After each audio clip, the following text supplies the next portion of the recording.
కడప జిల్లా రాజంపేట పట్టణం జనసేన పార్టీ కార్యాలయంలో శనివారం జనసేన పార్టీ 13వ ఆవిర్భావ దినోత్సవం సందర్భంగా రాజంపేట పార్లమెంటు జనసేన పార్టీ సమన్వయకర్త అధికారి కృష్ణ ఆధ్వర్యంలో ఘనంగా వేడుకలు నిర్వహించారు. జనసేన పార్టీ ఉద్యమ సాధకులు మరియు అభిమానుల సమక్షంలో ముందుగా జనసేన పార్టీ జెండాను ఎగురవేశారు.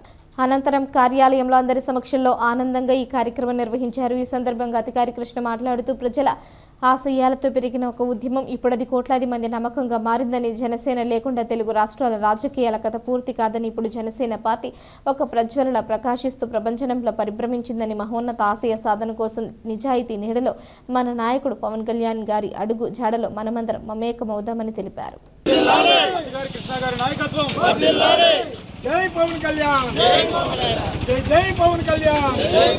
అత్తిగారి కృష్ణ గారి నాయకత్వం వర్ధిల్లాలి, వర్ధిల్లాలి. అత్తిగారి కృష్ణ గారి నాయకత్వం, అత్తిగారి కృష్ణ గారి నాయకత్వం. మిత్రులకు నా నమస్కారం.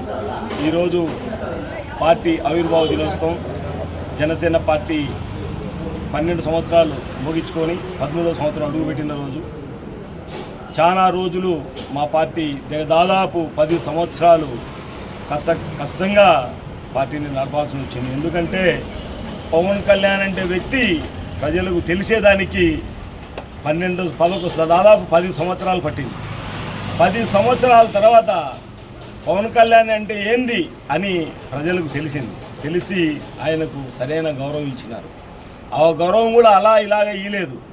ఎందుకంటే ఇటువంటి వ్యక్తి ఉంటేనే సమాజం బాగుంటుంది, మన దేశం బాగుంటుంది.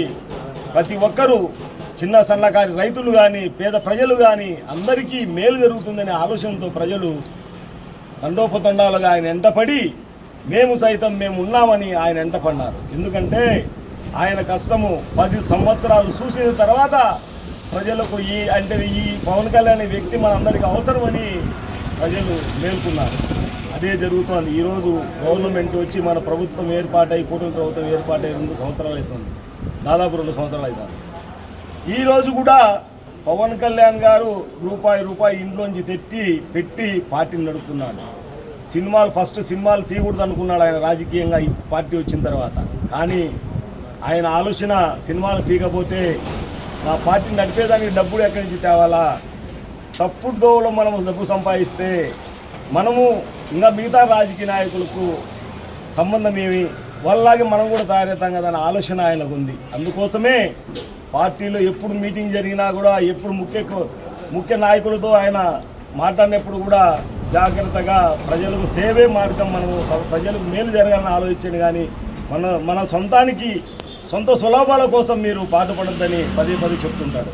నిన్న కూడా శివరాత్రి మహాదినం రోజు ఆయన కొంతమంది లిమిటెడ్గా ఒక 60 మందిని స్టేట్లో పిలవడం జరిగింది. ఆ రోజు నేను కూడా పోయినాను. ఆ రోజు కూడా ఆయన అంటాడు, పార్టీని నడపాలంటే చిన్న పని కాదు, పార్టీని నడపాలంటే అందరి తలా ఒక చెయ్యి ఉండాలా, అందరి తోడుబాటు ఉండాలా, నేను ఒక్కరిని నడపలేను కదా అని ఆలోచనతో ఆయన చెప్పిన ఆ టైం మాతో దాదాపు ఫస్ట్ టైం నేను ఇన్ని రోజులు పార్టీలో ఉండి కూడా సార్తో ఇంత టైం స్పెండ్ చేయడం, దగ్గర 2.5 గంటల సేపు మాతో శివరాత్రి రోజు ఆయన సాధ్యాతో శివునిలాగా మాకు దర్శనమిచ్చి ఆయనే దగ్గర టిఫిన్ కొట్టించి అన్నీ చేసి మాతో ఆ రోజు టైం గడిపినాడు. అటువంటి వ్యక్తిని నేనైతే దగ్గర దాదాపు 30 సంవత్సరాల అనుభవం ఉంది రాజకీయంలో. నాకు మా ఫ్యామిలీ 40 సంవత్సరాల నుంచి రాజకీయ చరిత్ర ఉన్న ఫ్యామిలీ మా అత్తిగారి ఫ్యామిలీ.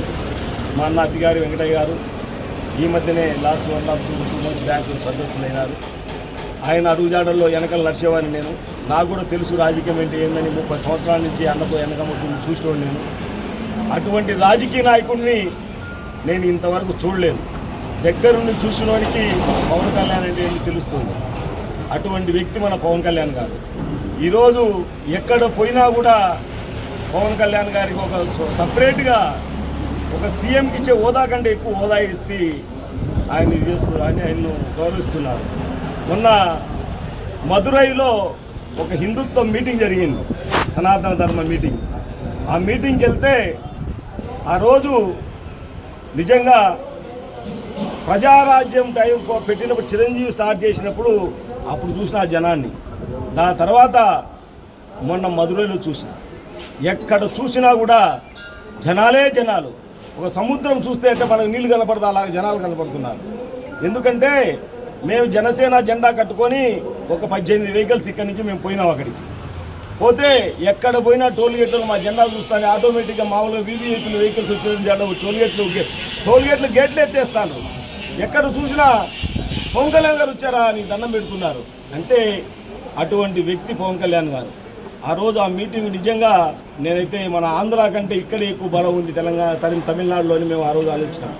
ఎక్కడ పోయినా ఇక్కడే కాదు, నాకు మహారాష్ట్రలో పూనా ఏరియాలో మా సొంత ఊరులాగా, ఎందుకంటే మా బిజినెస్లు ఉన్నాయి పూనాలో హెడ్ క్వార్టర్లో. అక్కడ ఒక బుధవారిపేట మంగళవారిపేట అనే ఏరియాలో మన ఆంధ్ర వాళ్ళు ఎక్కువ ఉంటారు అక్కడ. అంటే ఇక మన మహబూబ్ నగర్ సైడ్ వీళ్ళంతా అక్కడ తాపీ మేస్త్రీలు కానీ బిల్డింగ్ కట్టే మేస్త్రీలు కానీ ఎక్కువ అక్కడ వస్తారు. అక్కడ ప్రచారం చేస్తే 11 కాన్స్టిట్యున్సీలో మహారాష్ట్రలో సార్ ప్రచారం చేస్తే 11 కాన్స్టిట్యున్సీలో అత్యధిక మెజార్టీతో 11 కాన్స్టిట్యున్సీలు గెలిచినాయి. ఈరోజు బీజేపీ కూడా ఏమంటుంది, ప్రధాన సాక్షాత్ నరేంద్ర మోడీ గారంటే ఈ పొద్దు మనకు ఇండియాకు ఒక మరో శ్రీరామచంద్ర ప్రభు అనుకుంటాం మనం. అటువంటి వ్యక్తినే పవన్ కళ్యాణ్ మేరా సాత్ హై అన్నాడు. ఎందుకంటే పవన్ కళ్యాణ్ నా ఎంటమడుతున్నాడు, నాకు ధైర్యంగా ఉండాలని ఆయన చెప్పినాడు. అంటూ ఇతను మనిషి కాదు ఒక హంది అన్నాడు, అంటే తుఫాన్. అంటే అటువంటి వ్యక్తి పవన్ కళ్యాణ్ గారు. ఈరోజు నిజంగా మేము ఆ పార్టీలో ఉండి ఆయన ఎంట ఉండడంతో మాకు ఎనలేని గౌరవం. ఎందుకంటే జనసేన పార్టీ అంటే ఆ సింబల్ చూసేస్తారు, మీరు జనసేన సార్ అని నిందపడుతున్నారు. అటువంటి పార్టీలో మా అందరి అదృష్టం ఈరోజు మేము ఆ పార్టీలో ఉండడం. ఆయన అడుగుజాడల్లో ఎప్పుడూ మేము నడుస్తూనే ఉంటాం. ఇలాగనే ఎన్నో మన పార్టీ ఆవిర్భావ దినోత్సవాలు గడుపుకోవాలని ఆ వెంకటేశ్వర స్వామిని మా పవన్ కళ్యాణ్ గారికి ఎప్పుడు 2 నూరేళ్ళు ఆయనకు ఆయురారోగ్యాలతో